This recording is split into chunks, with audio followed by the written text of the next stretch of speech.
Debido a la guerra mediática emprendida por los medios conservadores en contubernio con la Universidad Nacional Autónoma de México y la clase hegemónica conservadora de nuestro país, con tal de conservar el poder de la Suprema Corte de Justicia en manos de los conservadores, los abogados de la ministra Yasmín Esquivel le piden a Ciro Gómez Leiva que se disculpe por haber llevado una campaña rapaz, sin ética y con desprestigio hacia la maestra Norma Piña. Pues veamos cómo se conducía en contra de la maestra por el supuesto plagio de la tesis.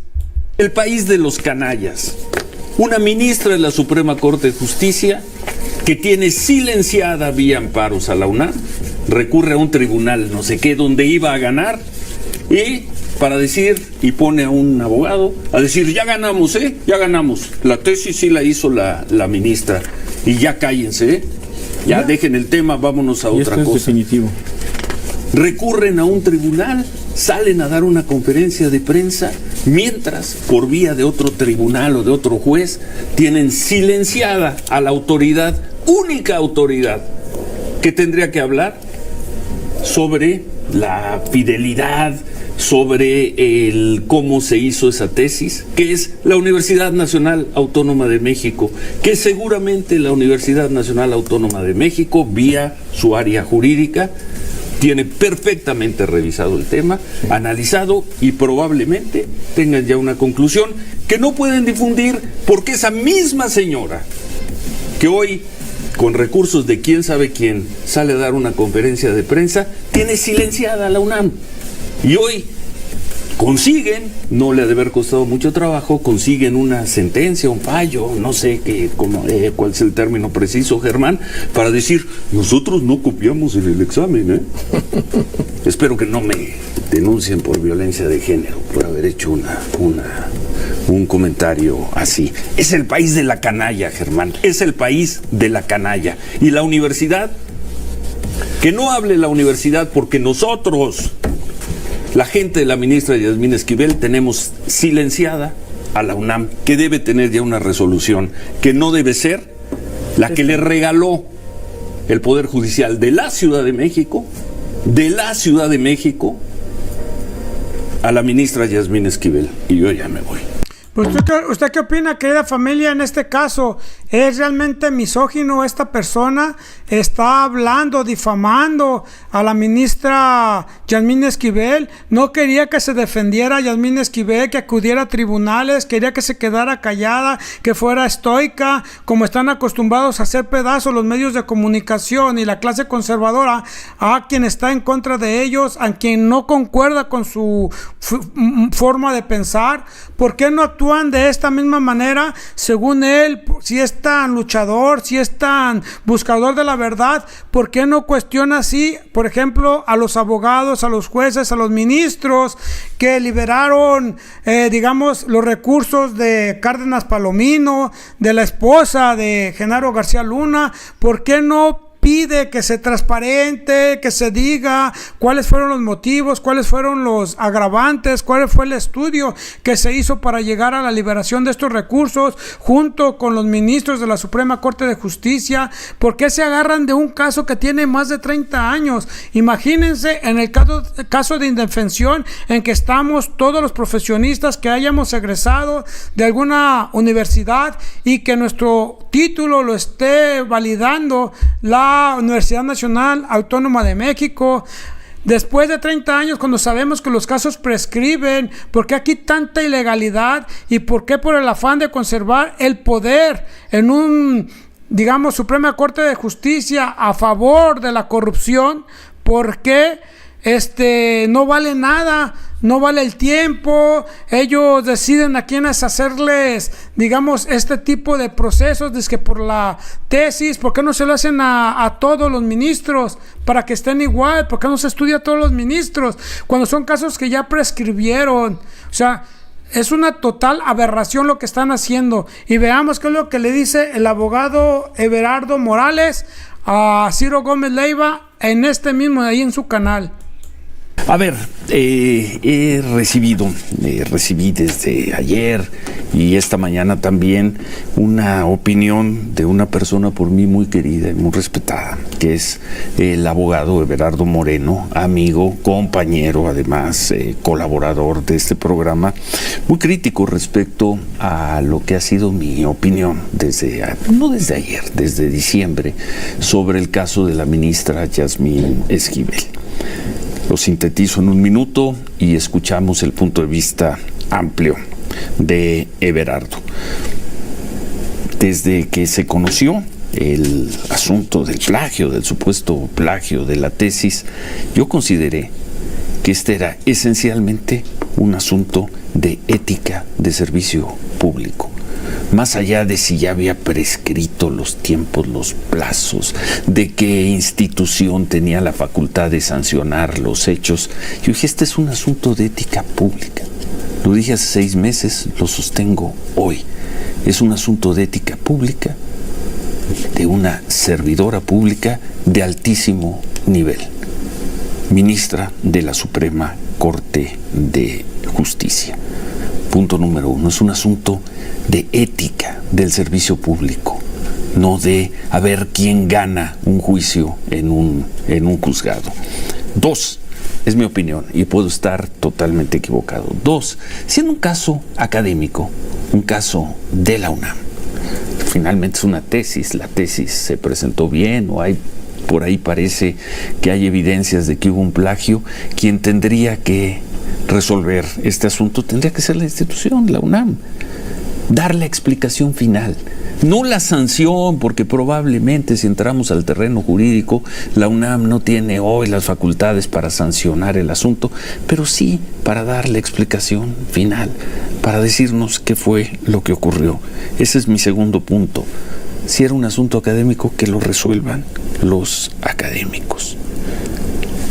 Ante eso, la ministra, yo he dicho, ha atado de manos a la UNAM, por un lado, y por el otro ha recurrido a la justicia, a los juzgados, para que una juez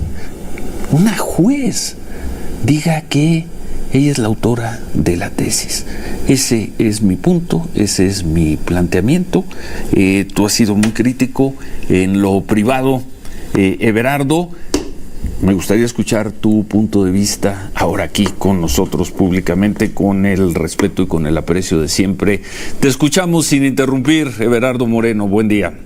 Gracias, mi querido Ciro. En primer lugar, muchas gracias por la amable presentación que haces y el reconocimiento de nuestra amistad y mi cercanía. Muchísimas gracias. Te escuchamos. Muchas gracias. Por otra parte, con mucho gusto, por supuesto que es un asunto esencialmente ético. Cuando se hace la acusación de que hubo un documento plagiado, pues el plagiario, el presunto plagiario, está obrando de manera poco ética. Totalmente de acuerdo contigo. Totalmente de acuerdo contigo también que es un asunto de carácter académico.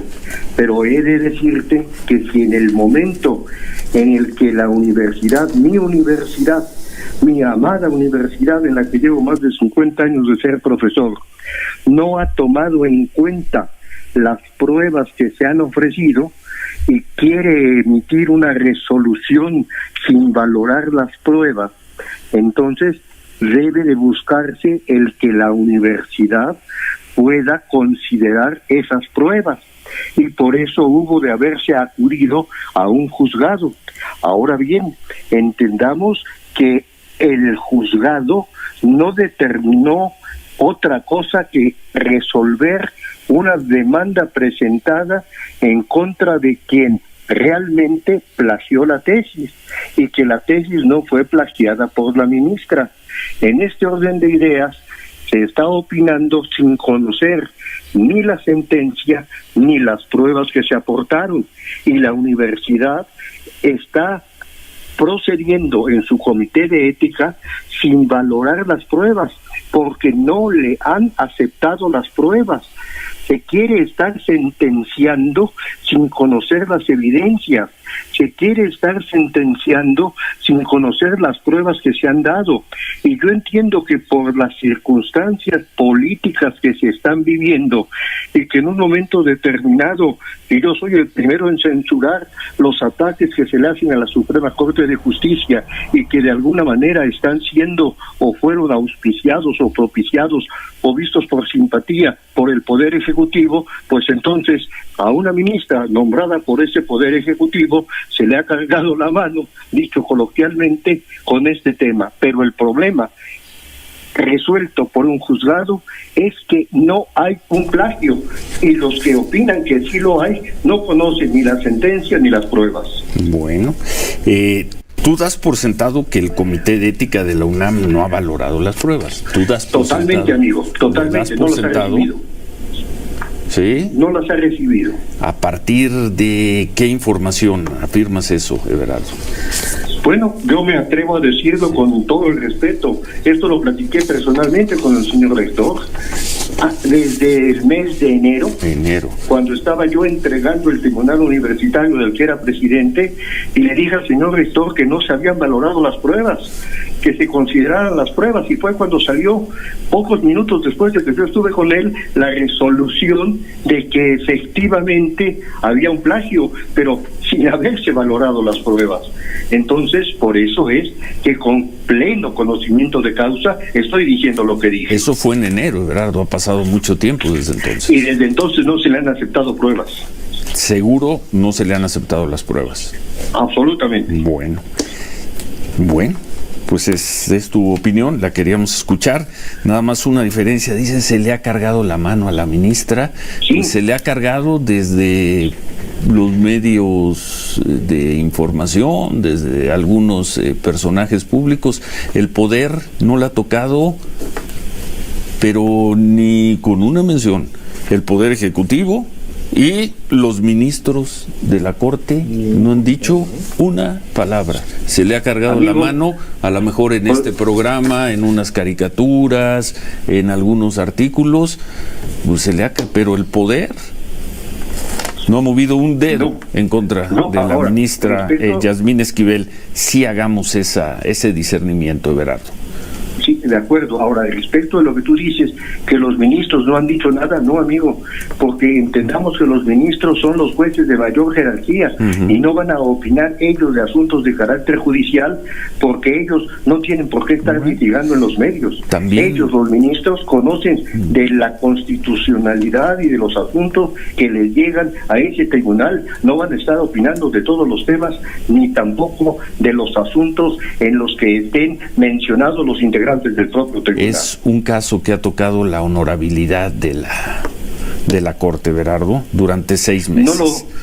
Pues ahí está, cómo le dan su arrastrada a Ciro Gómez Leiva, y que quería que quedaran las cosas de manera, digamos, ya juzgadas, que no se buscara la justicia, que no se inconformara la ministra Yasmín Esquivel, y pues no le gusta que haya acudido a los tribunales. Y veamos otra opinión del abogado Eduardo Andrade, de también por qué dice que acudió, por si no le quedó claro a este mercenario de la comunicación y de, digamos, mercenario de los poderes. Si no le quedó claro, por qué dice que acudió la ministra a tribunales. Veamos por qué lo dice. Y recurre a los medios jurídicos que ya conoce, y a lo que puede recurrir afortunadamente cualquier ciudadano en este país. Recurre para defender su honor, para hacer valer las pruebas, que esa es otra falla del Comité de Ética, que no le hayan admitido a su abogado las pruebas y no darles ninguna oportunidad siquiera de saber si existe alguna supuesta prueba o peritaje, quién hubiera podido realizarla, y en cualquier procedimiento esos peritajes deben ser controvertibles. Puede nombrarse un perito adicional, en fin, hay todo un procedimiento judicial cuando se trata de un proceso formal, no de una situación anómala como ese procedimiento que se instauró ante el Comité Universitario de Ética. Entonces, recurrir a los medios jurídicos es lo que se tiene que hacer, y lo hizo. Recurrió al amparo, incluso un tribunal colegiado determinó finalmente que no era admisible ese amparo. No tenía razón el tribunal colegiado, pero bueno, es la muestra de la independencia de los tribunales colegiados. Y me decían también en una entrevista el otro día, es que ella no quiere que se conozca el resultado de la investigación. Pues claro que no quiere, porque ya se sabe que esa investigación viene prejuiciada desde el principio. Y así una mera opinión, una amonestación, le haría un daño. Para eso es la suspensión en el amparo, para que se evite que se efectúe un acto que va a dañar a la persona que pide el amparo. Ese es el sentido de la suspensión y ese es el sentido del amparo. Por eso recurrió a estos medios e hizo valer jurídicamente su derecho de demostrar con pruebas, que hay múltiples pruebas de grafoscopía, que hicieron el análisis de las firmas de documentos originales que tienen 30 y tantos años y que mostraron cómo ha sido la evolución de las firmas desde entonces. Hay prueba de documentoscopía que dio fe de que los papeles que constan desde 1986 corresponden a esa antigüedad, que las máquinas usadas en ese tiempo y los tipos de letra corresponden a los existentes en ese tiempo. Todo eso muestra que cuando ella registró el capitulado de la tesis, cuando se le dio el acuse de recibo correspondiente, se registró el título, que por cierto obedece a una experiencia que ella tenía como trabajadora. Ella trabajaba y estudiaba al mismo tiempo, por eso no pudo hacer tan rápidamente su servicio social. Claro. Y trabajando en una institución bancaria se percató de la irregularidad en que incurrían quienes inscribían a los trabajadores de confianza en un sindicato y por eso escogió ese tema. Pues ahí está, querida familia, cómo queda claro que este es un caso de persecución política en donde el único pecado de la ministra Yasmín Esquivel es estar a favor de las iniciativas del presidente de la República y de las iniciativas del pueblo de México. Pues querida familia, está usted bien informado, regáleme su like, suscríbase, déjeme aquí abajo sus comentarios y no deje de ver los anteriores videos. Nos vemos, hasta la próxima, adiós.